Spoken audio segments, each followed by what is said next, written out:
Hi friends.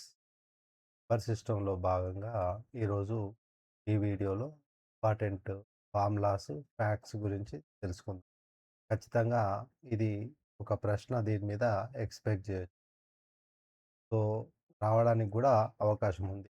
డైరెక్ట్‌గా, ఇండైరెక్ట్‌గా చాలా ప్రశ్నల్లో కూడా ఇవి మనం మల్టిప్లికేషన్‌లో, డివైడెడ్ డివిజన్‌లో కూడా డివిజబిలిటీ రూల్స్‌లో కూడా వీటిని మనం చూస్తాం.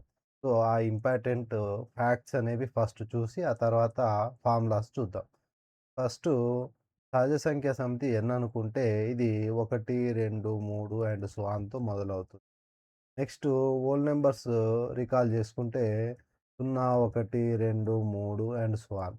సో, ఈ హోల్ నంబర్స్ పూర్ణాంకాలని ఇలా గూడా రాసుకోవచ్చు గదా! 0, నేచురల్ నంబర్స్ అని. అంటే దీన్ని బట్టి మనం ఏం జెప్పొచ్చంటే అన్ని సహజ సంఖ్యలు పూర్ణాంకాలవుతాయి. కానీ అన్ని పూర్ణాంకాలనేవి సహజ సంఖ్యలు కాలేవు. ఎందుకు అంటే 0 అనేది సహజ సంఖ్యా సమితిలో లేదు. కానీ పూర్ణాంకాలలో ఉంది. కాబట్టి అన్ని సహజ సంఖ్యలు పూర్ణాంకాలవుతాయి. కానీ అన్ని పూర్ణాంకాలు సహజ సంఖ్యలు కాలేవు. కానీ ఇలా చెప్పొచ్చు. 0 తప్ప అన్ని పూర్ణాంకాలు సహజ సంఖ్యలు. ఎందుకంటే 0 అనేది ఎక్స్‌ట్రా ఉంది కాబట్టి. ఇదొకటి. సో, ఆ తర్వాత సరి సంఖ్యలు, బేసి సంఖ్యలనే కాన్సెప్ట్ చూసినాం. సో, సరి సంఖ్యలంటే ఏంటిది? 2 చేత నిశ్శేషంగా భాగిస్తే శేషం 0 వచ్చేది. అంటే 2 చేత నిశ్శేషంగా భాగించబడేవి సరి సంఖ్యలు. 2 చేత భాగిస్తే శేషం 1 ఉండేది బేసి సంఖ్యలు. సో, ఇవి చాలా చాలా ఇంపార్టెంట్. అంటే ఇవి 2n రూపంలో ఉంటాయి. ఇదేమో 2n+1 రూపంలో ఉంటాయన్నమాట.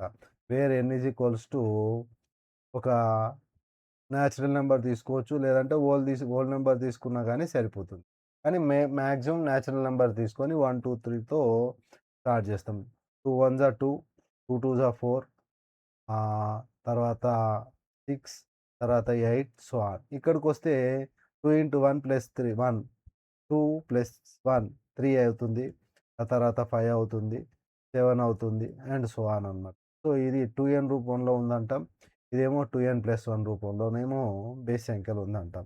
ఇక కొన్ని ఫ్యాక్ట్స్ చూసినట్లయితే 2 ఒక సరి సంఖ్య, 3 ఒక బేసి సంఖ్య.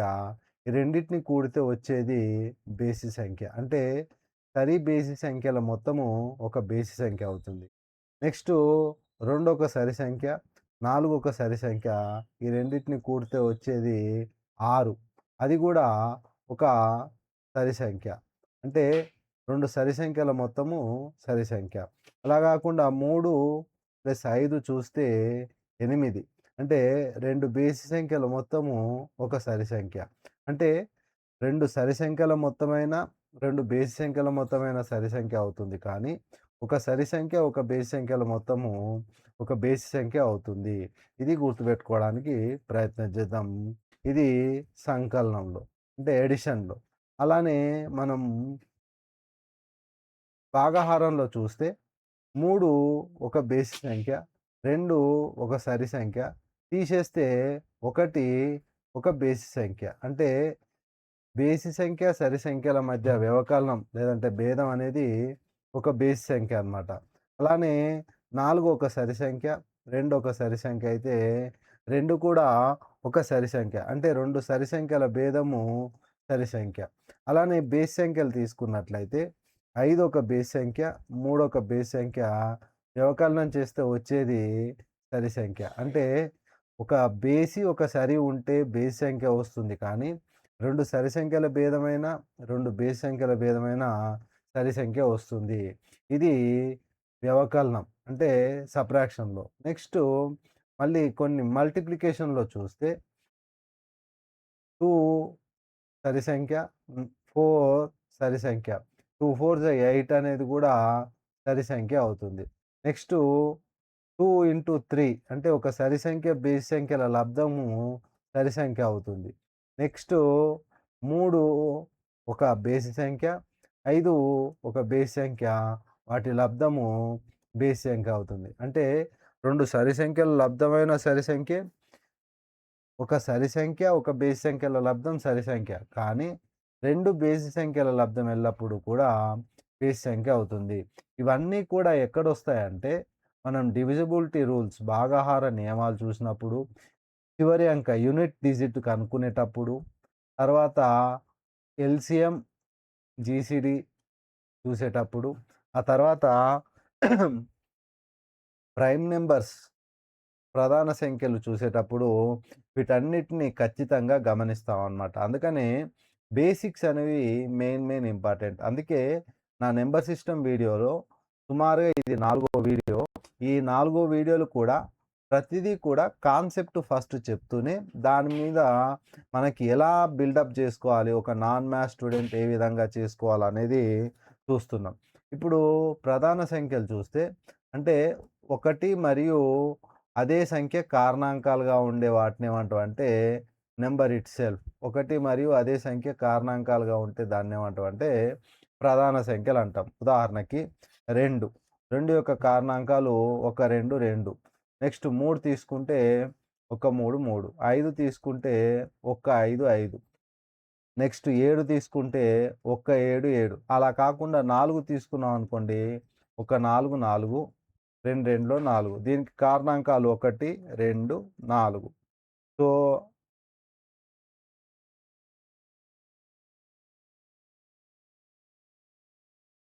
నెక్స్టు ఒకవేళ 9 తీసుకున్నా కానీ, ఒక 9, 9, 3 ముళ్ళు 9. కారణాంకాలు చూస్తే 1, 3, 9. అంటే ఒక సంఖ్య గల కారణాంకాలు 2 అది కూడా 1 మరియు అదే సంఖ్యగా ఉంటే వాటినేమో ప్రధాన సంఖ్యలంటాం. ఆ తర్వాత 1 అదే సంఖ్య గాకుండా మరే ఒక కారణాంకం ఎక్కువగా ఉంటే అంటే కనీసం 3 కారణాంకాలుంటే, కనీసం 3 అంటే తప్పకుండా 3 ఉంటే అది సంయుక్త సంఖ్య అంటాం. ఇప్పుడు క్వెషన్ ఏందంటే 1 అనేది ప్రధాన సంఖ్య కాదు, సంయుక్త సంఖ్య కాదు. 1 ఇది ఇంపార్టెంట్. 1 అనేది ప్రధాన సంఖ్య కాదు, 2 సంయుక్త సంఖ్య కాదు. అన్నమాట. ఇక 2 అనేది అతి చిన్న ప్రధాన సంఖ్య మరియు సరి ప్రధాన సంఖ్య.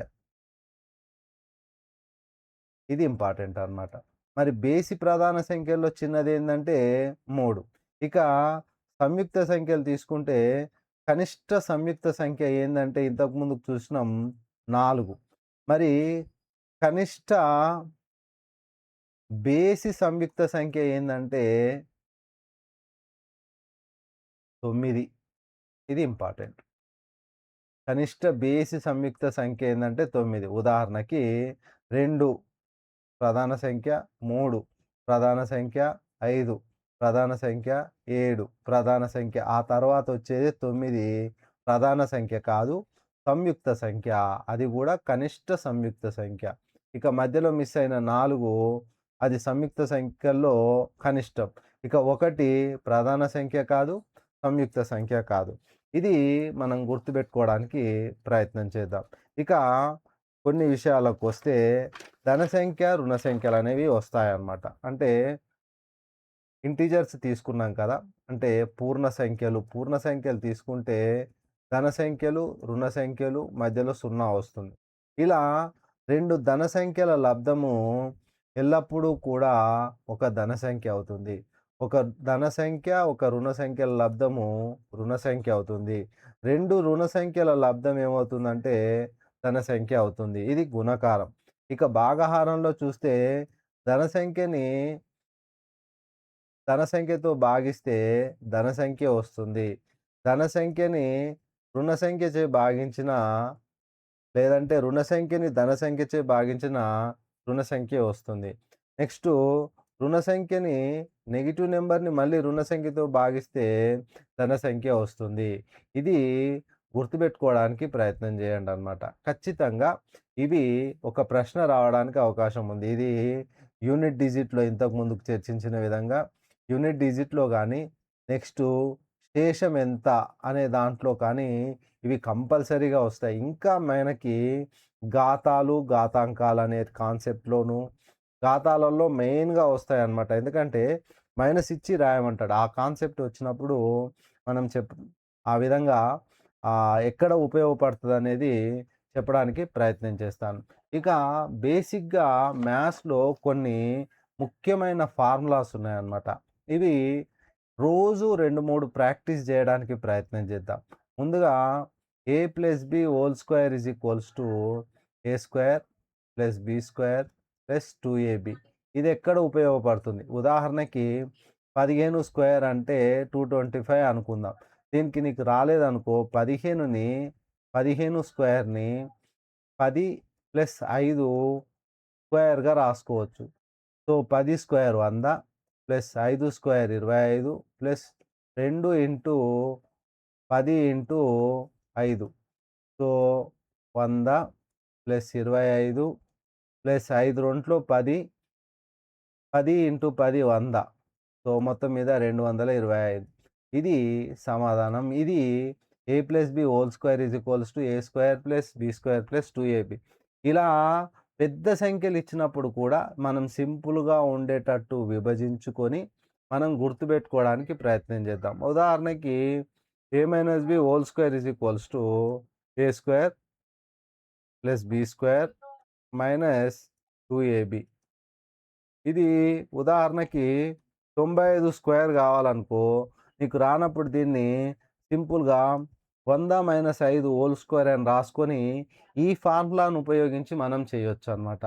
ఇలా మనం ప్రతిదీ కూడా ఫార్ములా బేస్డ్‌లో కొన్ని ఇంపార్టెంట్ ఫార్ములాస్ మనం రాద్దాం. అవి గుర్తుపెట్టుకోవడానికి ప్రయత్నం చేద్దాం. ఆ తర్వాత వాటిని ఎక్కడెక్కడ అప్లికేషన్ ఓరియెంటెడ్‌లో చేయాలో మనం చూద్దాం.